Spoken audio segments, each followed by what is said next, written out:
नमस्ते। आप सभी का एक बार पुनः स्वागत है। आज कक्षा 12 के विषय हिंदी अनिवार्य की पाठ्य पुस्तक वितान भाग 2 के तीसरे पाठ अतीत में दबे पांव, जिसके लेखक हैं ओम थानवी जी, इस पर के प्रश्नों उत्तरों पर बात करेंगे और संकलन करता है अभिनव सरोवा। देखते हैं इस पाठ्य पुस्तक के विषय में यहाँ पर क्या लिखा है कि वितान 2 पाठ्य पुस्तक से कुल 12 अंक के प्रश्न किए जाएंगे। कुल कितने प्रश्न हैं? 12 अंक के, और जिनमें से 6 प्रश्न तो अति लघुतरात्मक श्रेणी के होंगे जिनका अंक भार 1-1 होगा। एक प्रश्न निबंधात्मक श्रेणी का होगा जिसका अंक भार 6 रहेगा, और 6 प्रश्न 1-1 अंक के, एक प्रश्न 6 अंक का, तो 6 का 1 मतलब 6 और 1-1 के 6 अर्थात प्लस 6, तो 6 और 6 12।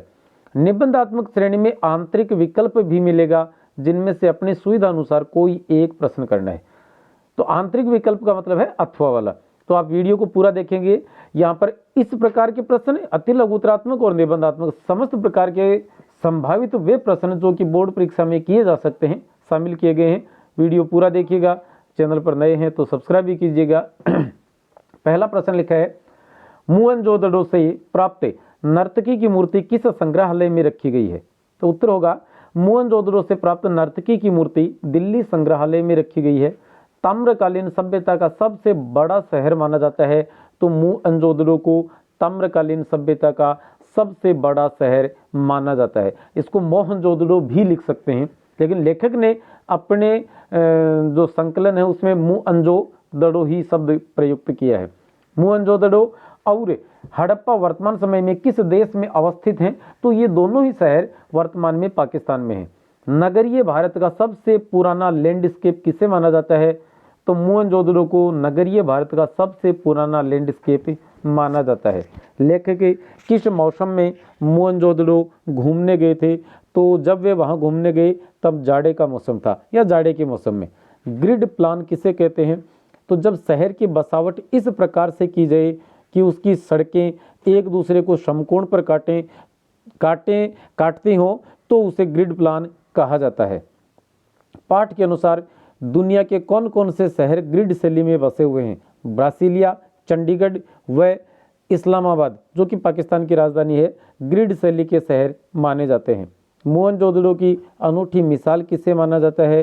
तो नगर नियोजन, मतलब नगर का व्यवस्थित रूप से नियोजन करना या बसावट करना, ये मोहनजोदड़ो की सबसे अनूठी मिसाल मानी जाती है। मोहनजोदड़ो में प्राप्त हुए विशाल स्नानागार का माप क्या था? तो यह स्नानागार 40 फुट लंबा, 25 फुट चौड़ा और 7 फुट गहरा था। सिंधु घाटी सभ्यता की विशिष्ट पहचान क्या मानी जाती है? तो सिंधु घाटी सभ्यता की विशिष्ट पहचान वहाँ की पक्की और आकार में समरूप धूसर ईंटें मानी जाती हैं। पक्की और आकार में समरूप और धूसर, धूल के रंग की ईंटें मानी जाती हैं। सिंधु घाटी सभ्यता के लोग कौन कौन सी फसल बोया करते थे? तो सिंधु घाटी सभ्यता के लोग कपास, गेहूं, जौ, सरसों, चना, ज्वार, बाजरा, रागी, खरबूजे, खजूर और अंगूर की खेती किया करते थे। इनमें से कपास के बीज नहीं मिले हैं और सूती कपड़ा मिला है। तो कपास की पहचान किस आधार पर की गई? सूती कपड़े के आधार पर। बाकी सभी फसलों के बीज भी खुदाई में प्राप्त हुए हैं। नीचा नगर किसे कहा जाता था? तो सामान्य या आम जनता की आबादी को नीचा नगर कहा जाता था। रईसों की बस्ती पूरब की बस्ती को। और सिंधु घाटी सभ्यता में कर संग्रहण किस पद्धति से किया जाता था? तो सिंधु घाटी सभ्यता में कर संग्रहण अनाज के रूप में किया जाता था। स्वास्थ्य के प्रति मोहनजोदड़ो के लोग बेहद जागरूक थे, इस बात की पुष्टि कीजिए। तो वहाँ के हर घर में एक स्नानागार होता था। घरों के भीतर से पानी या मैल नाली के जरिए बाहर होदी में एकत्र होता था, जो आगे जाकर नालियों के एक जाल से जुड़ जाता था। अधिकांश नालियां ऊपर से बंद होती थी। इससे साबित होता है कि मोहनजोदड़ो के लोग सब स्वास्थ्य के प्रति बेहद जागरूक थे। मोहनजोदड़ो में पाई गई एकमात्र गोलाकार आकृति क्या है? तो मोहनजोदड़ो में पाई गई एकमात्र गोलाकार आकृति वहाँ के कुएं हैं। दुनिया की अब तक की पहली ज्ञात सभ्यता का नाम लिखिए जो कुएं खोदकर भूमिगत जल तक पहुंची थी। तो सिंधु घाटी सभ्यता पहली ऐसी सभ्यता है जो भूमिगत जल तक कुएं खोदकर पहुंची है। सिंधु घाटी सभ्यता की खुदाई में प्राप्त ईंटों का माप क्या था? तो सिंधु घाटी सभ्यता की खुदाई में प्राप्त ईंटें 1:2:4 के अनुपात में मिली हैं। सिंधु घाटी सभ्यता की मुख्य सड़क की चौड़ाई 33 फुट मानी गई है। सिंधु घाटी सभ्यता के घर किस तरफ खुलते थे? तो सिंधु घाटी सभ्यता के घर मुख्य सड़क के बजाय गली में खुलते थे। मुख्य सड़क की तरफ न दरवाजे खुलते थे और न ही खिड़कियां। दाढ़ी वाले नरेश की मूर्ति को क्या नाम दिया गया? तो दाढ़ी वाले नरेश की मूर्ति को याजक नरेश का नाम दिया गया था। याजक नरेश की मूर्ति किस संग्रहालय में रखी गई है? तो याजक नरेश की मूर्ति दिल्ली संग्रहालय में रखी गई है। तो याजक नरेश की हो चाहे नर्तकी की हो, दोनों ही मूर्तियां कहाँ रखी गई हैं? दिल्ली के संग्रहालय में। याजक नरेश की मूर्ति किस हल्के का अर्थ है क्षेत्र से मिली है? तो डीके अर्थात दीक्षित काशीनाथ हल्के से याजक नरेश की मूर्ति मिली थी। इसी हल्के से एक नर्तकी की मूर्ति भी प्राप्त हुई थी। मोहनजोदड़ो की मोहरों पर अंकित पशु चिन्ह किस बात के प्रतीक हैं? तो मोहनजोदड़ो की मोहरों पर अंकित पशु चिन्हों को देखकर कयास या अंदाज लगाए जाते हैं कि किसी जमाने में यहाँ पर जंगल रहे होंगे। सिंधु घाटी सभ्यता की मोहरों पर कौन कौन से पशुओं के चिन्ह अंकित है? तो सिंधु घाटी सभ्यता की मोहरों पर शेर, हाथी और गेंडे के चिन्ह अंकित हैं। मोहनजोदड़ो के भग्नावशेषों को देखकर लेखक को राजस्थान के किस गांव की याद आई? तो उत्तर में लिखेंगे मोहनजोदड़ो के भग्नावशेषों को देखकर लेखक को राजस्थान के जैसलमेर जिले के कुलधरा नामक गांव की याद आई थी। कौन से जिले में है? जैसलमेर में। अगला प्रश्न है, मोहनजोदड़ो के संग्रहालय को देखने के बाद लेखक को किस खास बात का अनुभव हुआ था? तो मोहनजोदड़ो के संग्रहालय या अजायब घर को देखने के बाद लेखक को एहसास हुआ कि यहाँ जीवन यापन या रोजमर्रा की जिंदगी में काम आने वाले औजार तो हैं, पर हथियार एक भी नहीं है। हथियार नहीं होना किस बात का प्रतीक है? उन लोगों की शांति प्रियता का। अब ये पूछा जा सकता है कि आप कैसे साबित करेंगे कि सिंधु घाटी सभ्यता शांति प्रिय थी? तो वहाँ लिखेंगे हम कि मोहनजोदड़ो के संग्रहालय में एक भी हथियार नहीं प्राप्त हुआ है या वहाँ की खुदाई में एक भी हथियार प्राप्त नहीं हुआ है, इसलिए कहा जा सकता है कि वे लोग शांति प्रिय थे। अगला प्रश्न है, सिंधु घाटी सभ्यता के बारे में किस आधार पर कहा जाता है कि यहाँ के लोग शांति प्रिय थे? उत्तर में लिखेंगे सिंधु घाटी सभ्यता की खुदाई में अभी तक एक भी हथियार नहीं मिला है। इससे साबित होता है कि यहाँ के लोग शांति प्रिय थे। अगला प्रश्न है, सिंधु घाटी सभ्यता और अन्य सभ्यताओं में सबसे बड़ा अंतर क्या मिलता है? उत्तर में लिखेंगे सिंधु घाटी सभ्यता की खुदाई में नगर नियोजन मतलब नगर की बसावट, वास्तुशिल्प, मुहर, ठप्पे, पानी और साफ सफाई जैसे सामाजिक व्यवस्थाओं के अवशेष मिलते हैं, जबकि दुनिया भर की अन्य सभ्यताओं की खुदाई में राजतंत्र और धर्मतंत्र की ताकत का प्रदर्शन करने वाले महल, उपासना स्थल, मूर्तियां, पिरामिड, भव्य राजप्रासाद, समाधियां, मंदिर इत्यादि मिले हैं। अब मिस्र की सभ्यता में देखेंगे तो वहाँ पर पिरामिड मिलते हैं खूब सारे, और उन पिरामिड्स में राजाओं और रानियों की मूर्तियां हैं, सोने चांदी के आभूषण उन पर खूब पहनाए गए हैं, और वो कितने बड़े बड़े पिरामिड बनाए गए थे राजाओं की समृद्धि को दर्शाने के लिए, जबकि सिंधु घाटी सभ्यता में ऐसा एक भी अवशेष नहीं मिला है। अगला प्रश्न है, सिंधु घाटी सभ्यता लो प्रोफाइल होते हुए भी अपनी महत्ता को कैसे साबित करती है? उत्तर में लिखेंगे कि सिंधु घाटी सभ्यता लो प्रोफाइल होने के बावजूद भी अपनी अहमियत रखती है।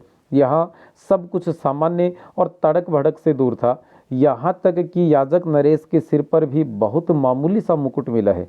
यहाँ के दोनों बड़े नगरों में मतलब हड़प्पा और मोहनजोदड़ो में भव्यता का आडंबर या दिखावा नहीं मिलता। यहाँ से प्राप्त अवशेषों में महज कला की भव्यता ही दिखाई देती है। वर्तमान समय में मोहनजोदड़ो के लिए सबसे बड़ी चुनौती क्या है, या मोहनजोदड़ो में खुदाई बंद क्यों कर दी गई? तो लगातार खुदाई से, उत्तर क्या लिखेंगे, लगातार खुदाई से सिंधु नदी का पानी रिसाव करने लगा है। इससे मोहनजोदड़ो के खुदाई क्षेत्र में क्षार और दलदल की समस्या आने लगी है।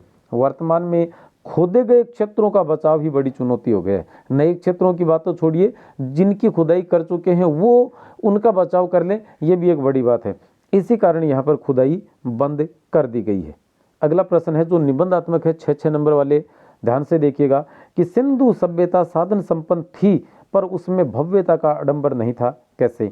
अथवा यह कैसे कहा जा सकता है कि सिंधु सभ्यता में भव्यता का आडंबर नहीं था? या उन तथ्यों का उल्लेख कीजिए जो लेखक की इस मान्यता की पुष्टि करते हैं कि सिंधु घाटी सभ्यता समृद्ध तो थी परंतु उसमें भव्यता का आडंबर नहीं था। भव्यता का मतलब वैभवशाली और आडंबर मानी दिखावा। तो इसके बारे में थोड़ा सा अध्ययन हम पहले भी कर चुके हैं, यहाँ देख लेते हैं। सिंधु सभ्यता साधन संपन्न थी। उसके 2 शहर मोहनजोदड़ो और हड़प्पा इसके प्रमाण हैं। खुदाई में प्राप्त अवशेष बताते हैं कि इन नगरों में भट्टी में पकी हुई एक विशेष प्रकार की ईंटों का प्रयोग भवन निर्माण, स्नानागार निर्माण, नालियों एवं भंडार गृहों को बनाने में किया जाता था। चौड़ी सड़कों पर बैलगाड़ियां माल ढोती थी। अब ये आता है कि कौन सी गाड़ी से माल ढोया जाता था? तो बैलगाड़ी से। अनेक वस्तुओं का आयात निर्यात होता था और खेती भी उन्नत अवस्था में थी। स्वास्थ्य की दृष्टि से भी स्नानागारों से पानी की निकासी ढकी हुई नालियों के माध्यम से होती थी। स्वच्छ जल के लिए कुंड का निर्माण किया गया। अजैब घर में प्रदर्शित वस्तुएं इसकी समृद्धि की कहानी कहती हैं। यहाँ के लोग कांसे व तांबे जैसी धातुओं से परिचित थे। चाक पर बने मिट्टी के बड़े बड़े बर्तनों पर चित्र बनाए जाते थे। चौपड़ की गोटियाँ, चौपड़ एक खेल का नाम है, दिए, मापतोल के पत्थर, चक्की, मिट्टी की बैलगाड़ी और सोने के गहने इत्यादि सब चीज़ें एक साधन संपन्न सभ्यता की निशानी है। ये जो चीज़ें आई हैं यहाँ पर, इनसे हमें पता चलता है कि वे लोग साधन संपन्न थे, परंतु इसका दिखावा नहीं है, परंतु एक सादगी से भरी सभ्यता होने के कारण इसको भव्य नहीं माना जा सकता। छोटे मकान, राजाओं और महंतों की विशाल समाधियों, राजप्रासादों व भव्य मंदिरों का अभाव, याजक नरेश के सिर पर छोटा मुकुट और छोटी छोटी नावें, मिस्र वाली सभ्यता की जैसी नावें थीं लेकिन छोटी थी, आदि इसे भव्यता के आडंबर से रहित बनाते हैं। यह सभ्यता राजपोषित या धर्म पोषित न होकर समाज पोषित थी, अतः साधन संपन्न होते हुए भी यह भव्य नहीं कही जा सकती। इसकी संपन्नता की बात इसलिए चर्चा में अधिक नहीं रही क्योंकि यहाँ भव्यता का आडंबर कतई नहीं है। अगला प्रश्न है, सिंधु सभ्यता की खूबी उसका सौंदर्य बोध है जो राज पोषित या धर्म पोषित न होकर समाज पोषित था, ऐसा क्यों कहा गया है? अथवा सिंधु सभ्यता का सौंदर्य बोध समाज पोषित था, अतीत में दबे पांव पाठ के आधार पर स्पष्ट कीजिए। उत्तर में लिखेंगे कि सिंधु घाटी सभ्यता वहां के निवासियों को कला प्रेमी, सुरुचि संपन्न सिद्ध करती है। खुदाई में प्राप्त पूरा अवशेष इस धारणा को पुष्ट करने के लिए पर्याप्त है। सिंधु सभ्यता में प्राप्त नगर पूर्णतया नियोजित हैं। चौड़ी सड़कों के दोनों तरफ समानांतर बनी हुई पक्की नालियां हैं। स्नानागार से निकला मैल या गंदा पानी इनमें होकर बाहर जाता था। ऊंचाई पर स्थित बौद्ध स्तूप, जानशाला, कोठार, 2 मंजिला भवन, सीढ़ियां, सामूहिक स्नान के लिए जल तक उतरने के लिए सुंदर सीढ़ियों वाले महाकुंड इत्यादि उनके कला प्रेम और वास्तुकला में पारंगत होने के प्रमाण है। मतलब इन सब चीज़ों में वे क्या थे? एक्सपर्ट थे। इस बात का प्रमाण कहाँ मिलता है? बौद्ध स्तूप, ज्ञानशाला, कोठार, 2 मंजिले भवन, सीढ़ियाँ, सामूहिक स्नान के लिए जल तक उतरने के लिए सुंदर सीढ़ियों वाले महाकुंड, ये सब बताते हैं कि वे लोग कला प्रेमी थे और वास्तुकला में एक्सपर्ट थे। चाक पर बनाए गए मिट्टी के बर्तनों पर पशु पक्षियों के चित्र, माला आदि बारीक आकृतियां उत्कीर्ण की हुई मोहरें, केस विन्यास मतलब बालों को की डिजाइन, बाल बनाने की डिजाइन, और तांबे का आईना, आभूषण और सुंदर दिखने वाली लिपि, सभी वस्तुएं उनके कला प्रेम को प्रकट करते हैं। अतः सिंधु सभ्यता की खूबी उसका सौंदर्य बोध है जो राजनीति या धर्म पोषित न होकर समाज पोषित है। यहाँ के निर्माण और वस्तुओं में आकार की भव्यता न होकर कला की भव्यता देखी जा सकती है जो राजमहलों या मंदिरों में होती है और जो वास्तव में राजपोषित या धर्म पोषित होती है। लेकिन अब राजमहल और मंदिरों की जो होते हैं वो तो क्या या तो राजा से पोषित हैं या धर्म से पोषित हैं, लेकिन सिंधु घाटी सभ्यता की चीज़ें समाज पोषित थी। ये सब चीज़ें उन्हें कला प्रेमी सिद्ध करने के लिए पर्याप्त हैं। अगला प्रश्न है, टूटे फूटे खंडहर सभ्यता और संस्कृति के इतिहास के साथ साथ धड़कती जिंदगियों के अनछुए समयों के भी दस्तावेज होते हैं। इस कथन का भाव स्पष्ट कीजिए। या टूटे फूटे खंडहर सभ्यता और संस्कृति के साथ साथ के इतिहास के साथ साथ अपने समय के दस्तावेज भी होते हैं। अतीत में दबे पांव पाठ के आधार पर उपयुक्त कथन की पुष्टि कीजिए। उत्तर में लिखेंगे वर्ष 1922 में राखालदास बनर्जी एक स्तूप की खोज में यहाँ आए थे। अब ये प्रश्न बनता है कि राखालदास बनर्जी कब आए थे? 1922 में। लेकिन खुदाई में यहाँ एक समृद्ध सभ्यता प्राप्त हुई। यह सभ्यता विश्व के इतिहासकारों की दृष्टि में संसार की श्रेष्ठ सभ्यता है। मोहनजोदड़ो और हड़प्पा में प्राप्त टूटे फूटे खंडहरों से सिद्ध होता है कि यहाँ एक सुसंस्कृत और बुद्धिमान इंसान निवास करता था। आज से 5000 वर्ष पहले हमारे पूर्वज कितने समृद्ध जीवन में विश्वास करते थे, इन खंडहरों से हमारे मन में यही भाव जागृत होता है। साथ ही हमें अपने ऊपर गर्व भी होता है कि गत कई शताब्दियों तक गुलाम रहने वाले हम सदैव ही इतने दरिद्र और कमजोर नहीं थे। हमारे पूर्वज उस सभ्यता के प्रतिनिधि थे जो संसार में अपना विशिष्ट स्थान रखती है। आज हमारा मन दुखी होता है कि वे कौन सी परिस्थितियां थी जिन्होंने हमारे पूर्वजों को इन शहरों को छोड़कर पलायन करने को मजबूर किया। यदि इस सभ्यता की निरंतरता, मतलब ये सभ्यता आज भी होती, निरंतरता बनी रहती, तो आज हम अत्यंत समृद्ध जीवन जी रहे होते। सारा विश्व हमें सम्मान की दृष्टि से देख रहा होता। सिंधु सभ्यता की खोज ने हर भारतीय के मन में आत्मगौरव का भाव भरा है। अगला प्रश्न है, नदी, कुएं, स्नानागार और पानी की बेजोड़ निकासी को देखते हुए लेखक पाठकों से प्रश्न पूछते हैं कि क्या हम सिंधु घाटी सभ्यता को जल संस्कृति कह सकते हैं? आपका जवाब लेखक के पक्ष में है या विपक्ष में? तर्क दीजिए, उत्तर दीजिए। उत्तर में लिखेंगे कि सिंधु घाटी सभ्यता की खुदाई में जो अवशेष प्राप्त हुए हैं वे सिद्ध करते हैं कि यह एक जल संस्कृति थी। यहाँ एक कुंड मिला है जिसके चारों तरफ पक्की ईंटों की दीवार, तल में पक्की ईंटें, किनारे पर स्नानागार और सीढ़ियाँ बनी हैं, जिनसे स्नान करने वाले लोग जल की सतह तक पहुंचकर स्नान करने के पात्रों में जल भर कर लाते और स्नानागारों में स्नान करते थे। उनमें भरने के लिए जल की व्यवस्था कुओं से की जाती थी, इसलिए नगर में चारों ओर तकरीबन 700 कुओं का निर्माण किया गया। खुदाई में प्राप्त भवनों के अवशेषों से पता चलता है कि यहाँ हर घर में एक स्नानागार होता था। जल निकासी की व्यवस्था के लिए सड़क के दोनों तरफ समानांतर रूप में से ढकी हुई पक्की नालियां बनी थीं। घरों का जल नालियों द्वारा बाहर एक हौदी में भरा जाता था, जहां से वह नालियों के माध्यम से शहर से बाहर निकाल दिया जाता था। इसीलिए लेखक ने इसे जल संस्कृति की सभ्यता कहा है।